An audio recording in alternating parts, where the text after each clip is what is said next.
Good evening. My name is Saria Wadatella, and today we will be discussing the Office Hazard Analysis Report for the University of New England's online office. The purpose of this hazard analysis report is to recognize, evaluate, and control existing and future hazards in the workplace. The objectives of a hazard analysis are to identify hazards, identify causes, and determine risks. A site analysis has been conducted at the University of New England's online education office. Included in this report is a background information of the site and a summary of the hazards that were identified from the site analysis and recommendations for potential interventions to combat the top 3 hazard risks.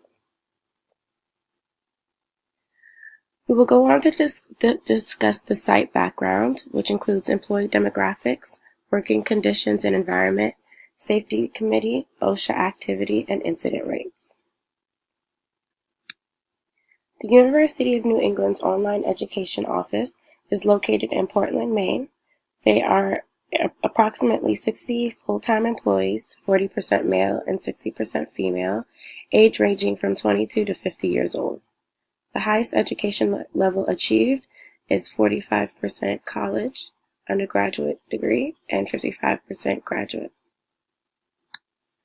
The working conditions and environment of the office are that all employees work a minimum of 8 hours a day and are salaried. Employees are not required to take lunch breaks. Most job duties require long hours of typing and talking on the phone, and majority of employees are sedentary throughout the day. There is no safety committee on campus, and there was no OSHA visits discussed as of December 2017. Occupational injuries in the office have an incident rate of 4.7 per 200,000 hours worked in the state of Maine. The modification rate at UNE was above 1, but decreased in the past 5 years to 0.75. Over the past 10 years, there have been 3 reported cases of carpal tunnel that resulted in more than 5 days of lost time. We will now go on to discuss the identified hazards and recommendations for the top 3 priority hazards. When certain motions are repeated frequently for prolonged periods, fatigue and strain of the muscles can occur due to inadequate recovery time.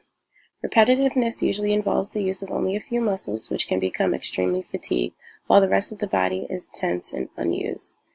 Overuse of certain muscles may lead to muscle strain, inflammation, and increased pressure on nerves.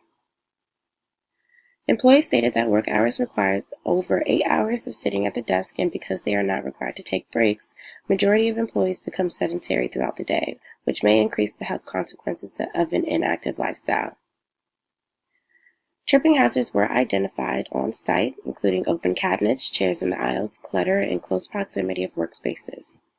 Common causes of slips, trips, and falls in the workplace include cluttered work areas, cords lying on walkway floors, poor visibility, and open drawers. There is a proven relationship between psychosocial stress at work and employee health, which influences productivity, occupational injuries, and increased mental health. High demanding jobs can induce stress, which can cause physical pain.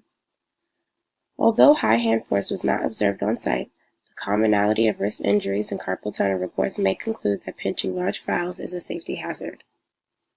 Low-level lighting may result in improper desk posture among employees, causing them to lean over their keyboard, resulting in eye strain, and may also serve as a tripping hazard. It was reported that the temperature throughout the office fluctuates frequently, and the humidity was measured at 52.2%. The ventilation system is built directly behind an employee's desk, and when the HVAC system is activated, the noise level increases. Exposure to loud noises for an extended amount of time damages the nerve ending in the inner ear, which can result in permanent hearing loss.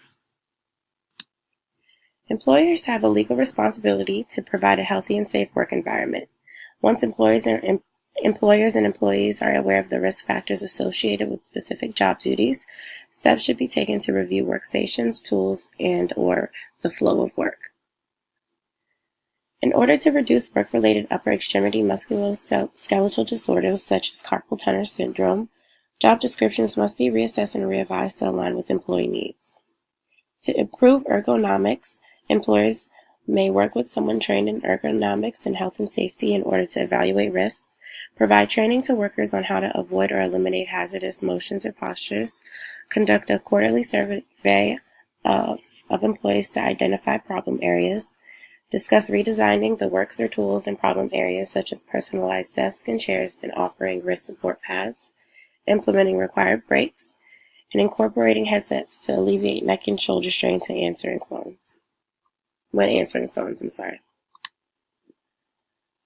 Wellness programs that encourage employees to walk around at least once an hour, stand while talking on the phone, inquire about treadmill desks, take the stairs instead of elevators, take lunch breaks, and have walking or standing meetings may encourage an active lifestyle among staff.